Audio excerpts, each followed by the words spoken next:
All right, Coach, welcome back. It's been a couple weeks, but you got to see some SoCal weather and then Hawaii. So how are the past couple weekends? You know, it's been an exciting 2 weekends. The team, we've spent a lot of time together. The weather in Southern California and Hawaii was all right. Both were a little bit windy, but nothing that we're not used to. The Bruin Wave was a fun event. The course was tough. And it was a course that the LPGA has played on, and tough fairways, tight fairways, tough greens, and the girls, they played all right, but we left some shots out there, and they knew it.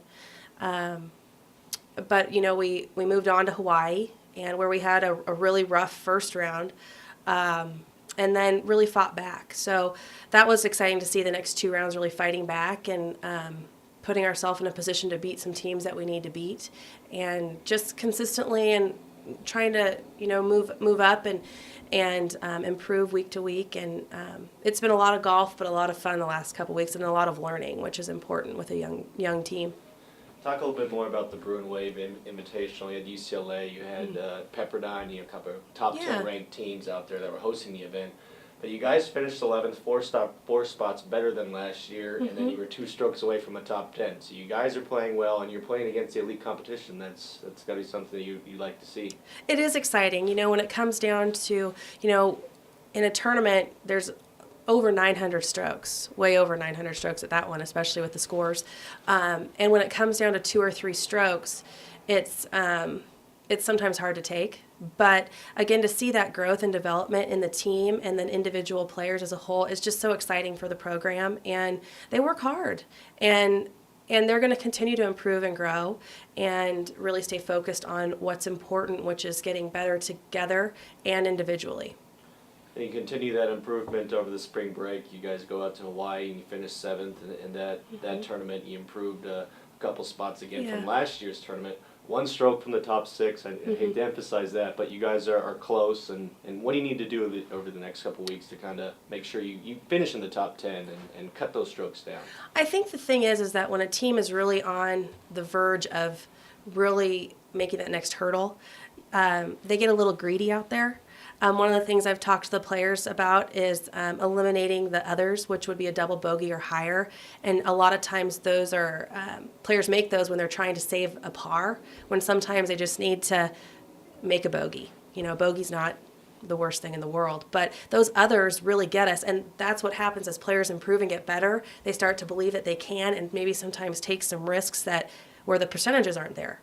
So that's one area that we're really focusing on is, knowing when to kind of take your medicine and then knowing when to go for it. And I think we eliminated a couple of those, and we're, right there. Again, last 2 tournaments, 5 strokes, we beat 5 less strokes, we beat 3 teams. And, eliminating, 5 others, I don't think would be that difficult, but sometimes it's just the mentality. They want it so bad. This team has so much heart that sometimes they just get a little greedy. And that's okay, but they need to learn from it and grow from it and develop. Talk a little bit about one of your veterans, Emma Betland, who played well down at the Bruin Wave Invitational. Obviously, the toughest tournament you guys have faced this year, but her coming on at this time of the year, and then to go along with your youngsters, Kristen Rue and Mallory Kent. Talk about Emma and how she's been playing the past couple weeks. Emma just went out at El Cab in Los Angeles and just kind of focused on where she wanted the ball to go, what she wanted it to do. The first round she got off to a rough start and really fought back. She's a talented player. I think the thing is she just needs to believe it, and she did that week more so. Hawaii, she struggled a little bit. The expectation creeps in, but I know she's going to fight back and have a really successful rest of the spring.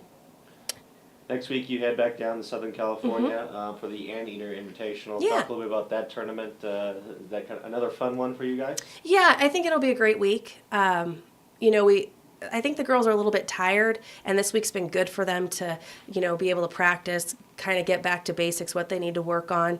But they're excited. I mean, it'll be a fun event. The weather's been, it's been really rainy down there actually. So, it'll be interesting to see what the weather's like. But I know we're just excited to get down there and play. I've heard it's a great golf course. I've never been to that venue before. A good field, and we're just ready to go out there and really, really play well and have a good week. And one final thing, I don't know if you saw the article last week that talked about Palouse Ridge Golf Course being ranked the second ranked course on a college campus in the country. That's pretty fun to be able to have that course in our backyard. It's Palouse Ridge is awesome. It's such a phenomenal facility, and we're really fortunate. I mean, I know they're ranked 2 in one poll, I think 3 or 4 in another, and to have that right here in Pullman, Washington at our fingertips, literally a mile from campus, is just, we're really lucky. And the girls love it. We're back out there now, and they love practicing on the WSU end of the range and just getting a good solid practice in and being on a course that is as beautiful and challenging as Palouse Ridge is.